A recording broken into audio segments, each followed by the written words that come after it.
Apologize for being on so late tonight instead of 45 minutes ago. But I had somebody come to buy one of my sewing machines and he turned up a little late.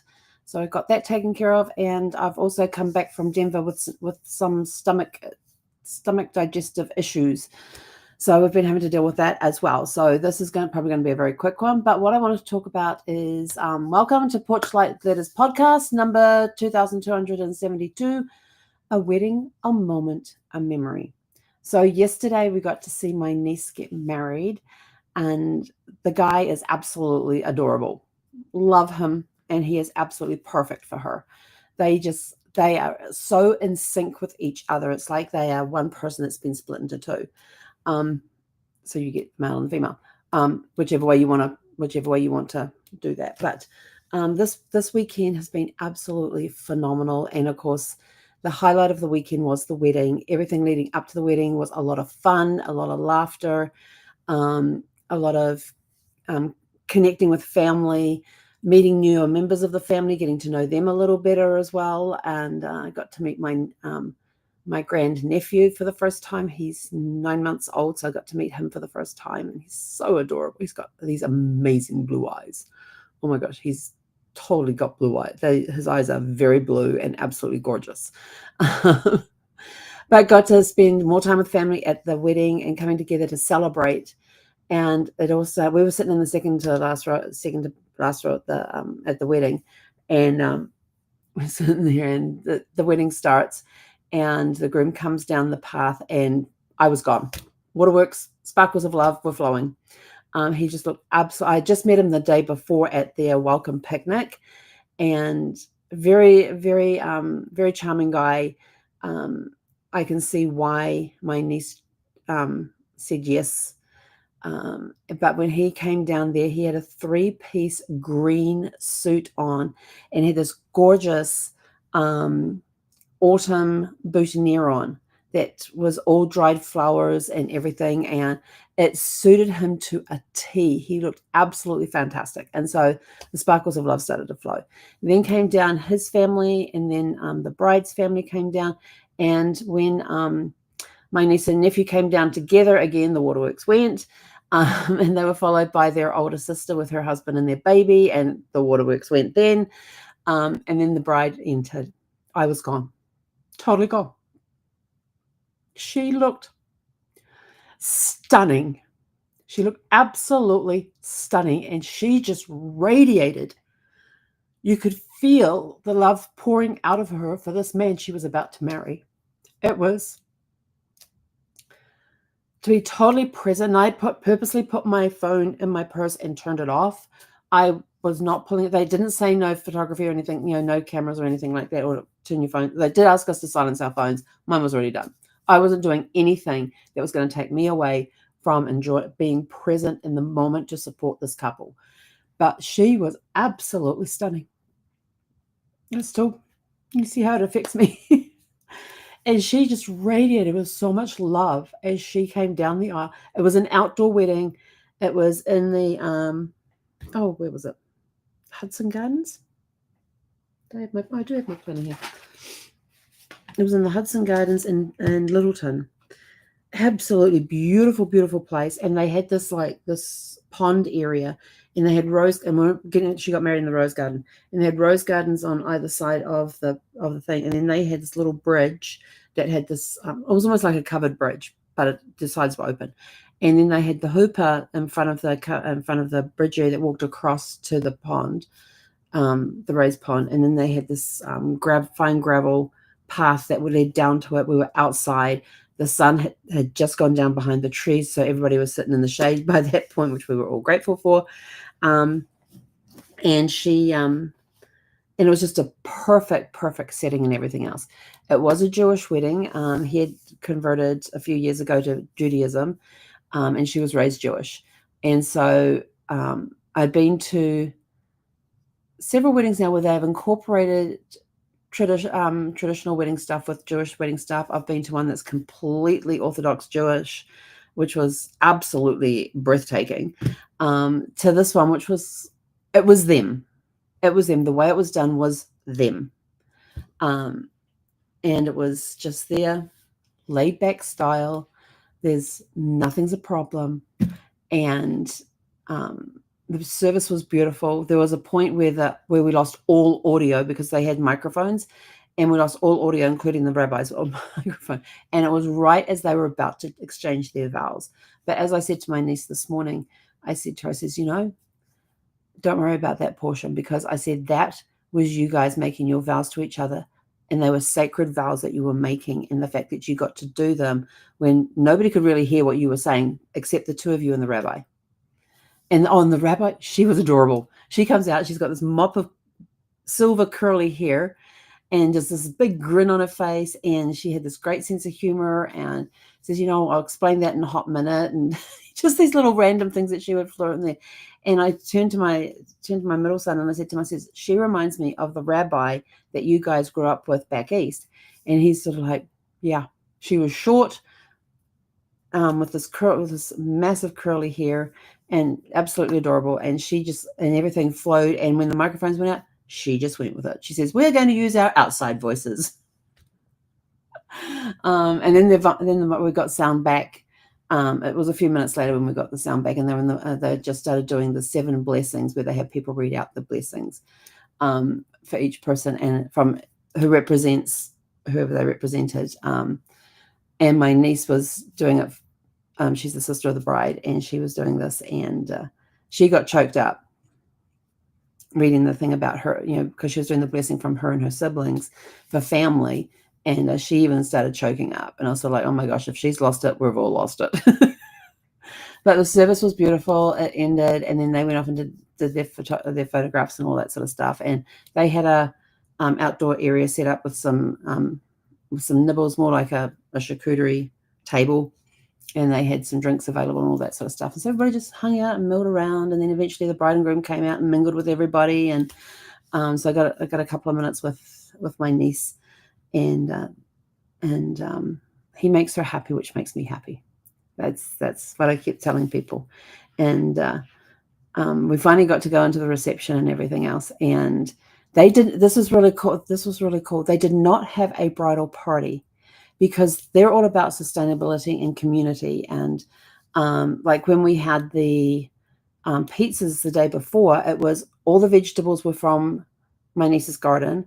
And then her and her fiance made the goat cheese that was on the pizzas a couple of days beforehand. And they have this community goat farm that they work at, which I think is where her garden is too.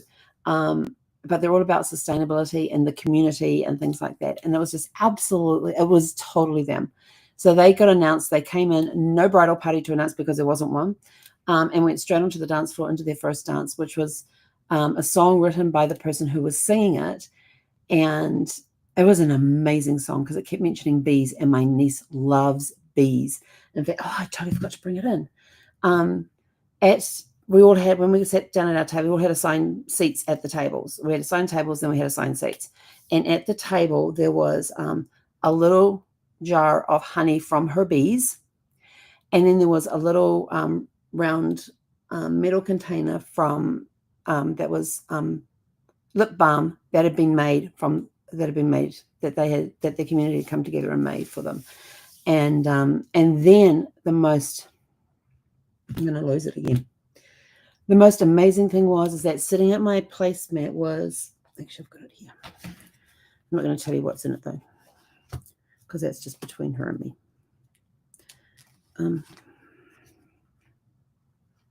That's next week. There it is.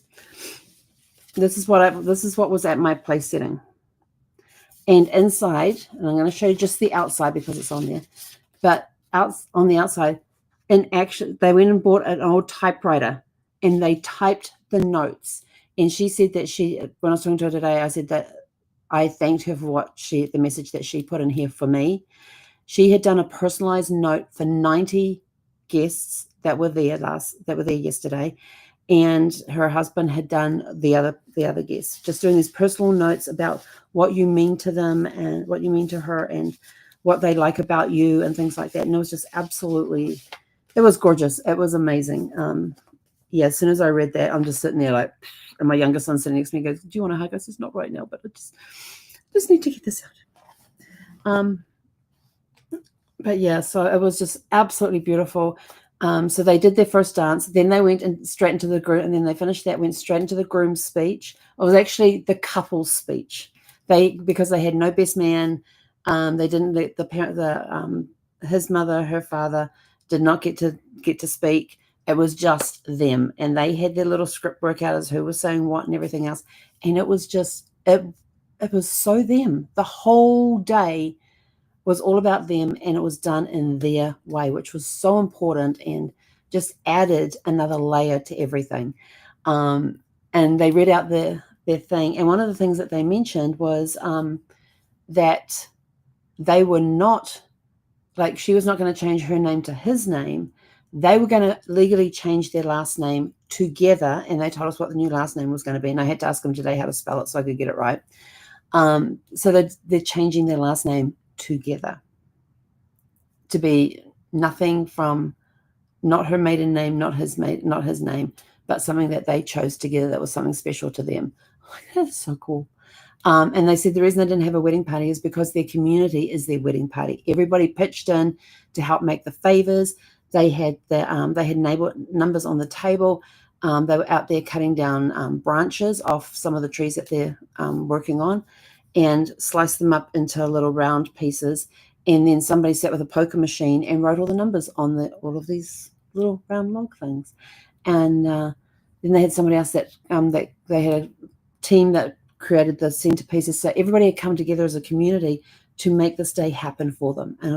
And they even had a worker bee over at their place because they had to move their picnic venue from where it was originally supposed to be to their backyard. And so they just got people to come over to do some painting, do some repairs, help clean out the backyard, because they'd only just bought the house, so they haven't done a lot to it yet. So they had a day of work at their place, which was absolutely awesome. That everybody just came over, pitched in, helped get everything looking neat and tidy, painting sheds, that sort of stuff. But their day was gorgeous. And then they did this Jewish thing that I can't remember the name of, so somebody please tell me, where the bride and groom are in the middle and literally just jumping up and down. She had changed out of her shoes into sneakers and had removed her veil. And the couple are just standing there basically jumping up and down. And then one ring's formed around them and goes one direction. The next ring goes the opposite direction. I think we had two going, maybe three. And it was a whole 18 minutes. There was 18 minutes, and there was all this different stuff that happened at certain points during that 18 minutes. And they did the thing where they pushed the chairs up with the bride and groom on a chair each, and people are just lifting them up in the air like this. So they're up above everybody's heads. They did a thing called a schlept, I think it was schlept. But basically what it was is that they sat the couple down, and then people would come up and do some talent of some sort that was passing on a blessing to the couple.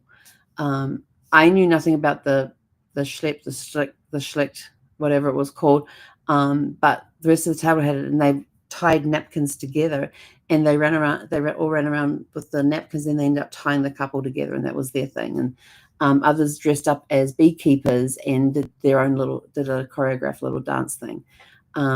My other niece, who is very outgoing, and I absolutely adore her because she reminds me so much of me, donned on this cape that had these sticks that came out, and she had these beautiful like wings, and she had this little pack on the back that lit the whole thing up. It was absolutely amazing. And some of the stuff, because it was dark, they turned the main lights off and just had this ambiance lighting on. It looked absolutely amazing when she was doing stuff with the wings and all of that sort of thing. So and then they did not have a wedding cake. Dessert was donuts and pastries. I'm like, I'm fine with that too. But they had Colorado bison as the meat for the main meal.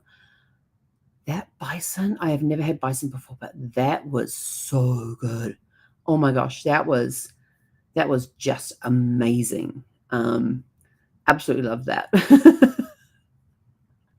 But they actually put on a really good spread. They had these caterers doing the spread, and it was just a lot of happiness, a lot of joy. And I noticed that my niece was not eating. I didn't know if her husband had been eating or not. So I said to one of my nieces, I says, can you please go to the wedding coordinator and have her organize food for them to take with them, because we knew they were staying in a hotel that night, to take with them, because they're going to get to the hotel and they're going to be hungry. I said, I noticed that the bride hasn't eaten at all today. I don't know if the grooms had anything to eat, but they're going to get hungry when they get to the hotel. And she was like, oh, I'll go tell the cook. And she went off and told the wedding coordinator. So, but yeah, 10 o'clock on the nose, we were told that we had to finish at 10 o'clock.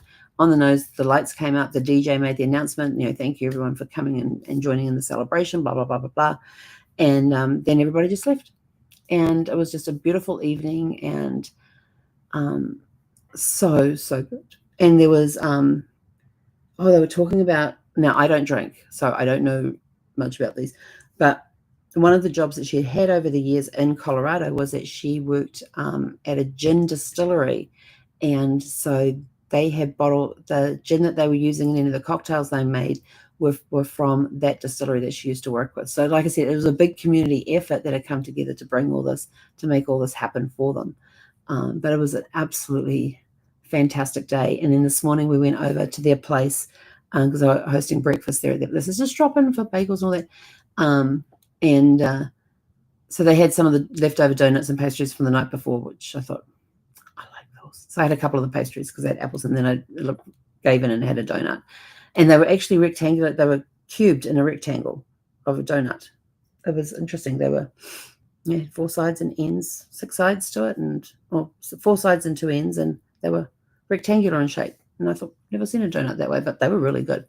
But they also had bagels and lox for those that wanted those. And they just basically just hung out and talked to people as they arrived and left. And we had to leave early to get to the airport on time to get our flight. And I will tell you this, Denver was very, very windy today.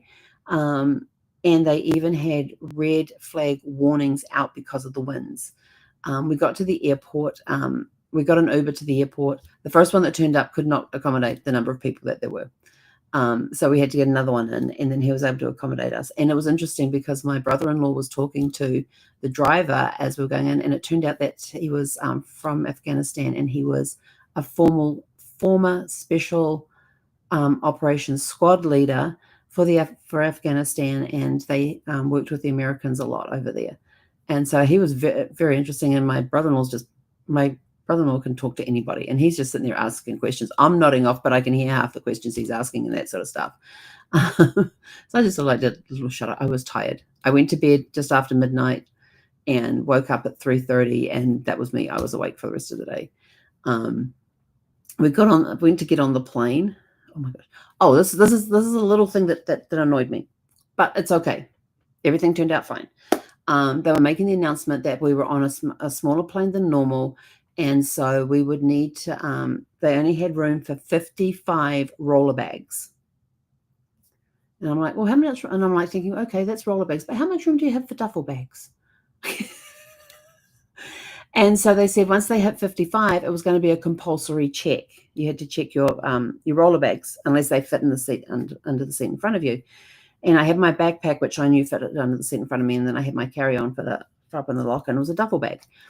And so I went up and asked them, I said, do you have anything that I can lock this with, like a zip tie or something? She's like, no. And so they had their little name tag things that you do with the elastic bands. So I used them to lock my bag and checked it in.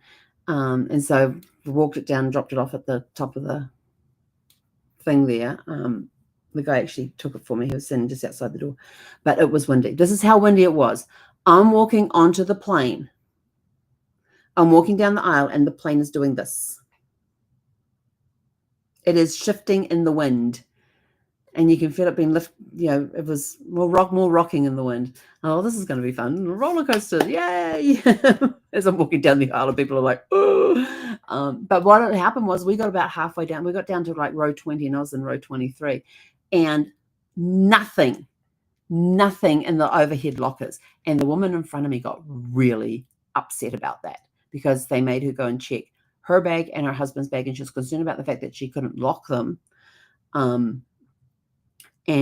she was really upset. She says, what's with all this? I says, I don't know. Can't tell you. But the first half as we're walking down was full. There was a couple of spaces here and there as we're walking down. Then we get to like row 20, and from row 20 back, There was nothing in the overhead lockers. Nothing. I'm sort of like, well, that kind of sucks. Now I have to go to baggage claim and get my bag. But here's the thing. We got down to baggage claim. Oh, and then, but before that, then we're taking off. As we are taking off, you can feel the wind hitting the plane. And there was one point where the turbulence was so bad. We hadn't even left. We were about to leave the ground. And we were probably beyond the point of no return, because the way the plane moved with this turbulence as they're trying to take off, I thought maybe the pilot would abandon the takeoff, but then I realized he was past the point of no return, so he had to take off. And as he's taking off, we're getting knocked around and bumped around. So what do I do? Put my noise cancelling headphones on, put some Il Divo on, and I thought, and then I'll read some. Didn't pick up my book. I just sat back and just basically kind of napped the entire flight. And once we got over the Rockies, it was smooth flight the entire way into Phoenix. So yeah, got there, went down to baggage claim. They had another plane's load already coming out. And then they announced that there was another plane load coming out, which was a different flight to my one. And I looked down and I went, that's my bag. So they actually announced the wrong flight baggage coming in. And so I just went over, picked up my bag, and went and had to call the hotel to get my the shuttle to come over so I could go to their parking garage where I parked. And then it took me an hour to get home. And I was quite relieved when I got home. Walked in, everything's unpacked. And then I've got everything's in the laundry basket to go in the washing machine. And that's when the stomach issues started for the day. And I was like, oh. And it really did drain me. And I've been struggling while I was in Denver with dehydration the whole time. And we're all drinking electrolytes up there like crazy. I had mine with me. But they're going out and they're talking about this liquid IV stuff. I'm looking at the amount of sugar that's in this thing. And I'm like, yeah, no, I'm not touching that. Because sugar dehydrates and then caffeine dehydrates. So I stayed away from anything caffeine, anything sugar. I basically stayed away from sugar stuff and just allowed myself to have small pieces of sweet stuff here and there. I picked and chose to minimize the dehydration. And right now my mouth's, but I had to go out yesterday and get a chapstick because my lips were so dry. They were almost at the point of cracking. So got that all taken care of. But it was a gorgeous weekend. Lots of fun, lots of laughter, tons of love all around the place. And went out for a couple of good meals, and then we had the wedding. But it was a real, I'm so glad that I went, that I was so glad I was able to go. So that's kind of cool. So this week it's going to be a hectic week this week.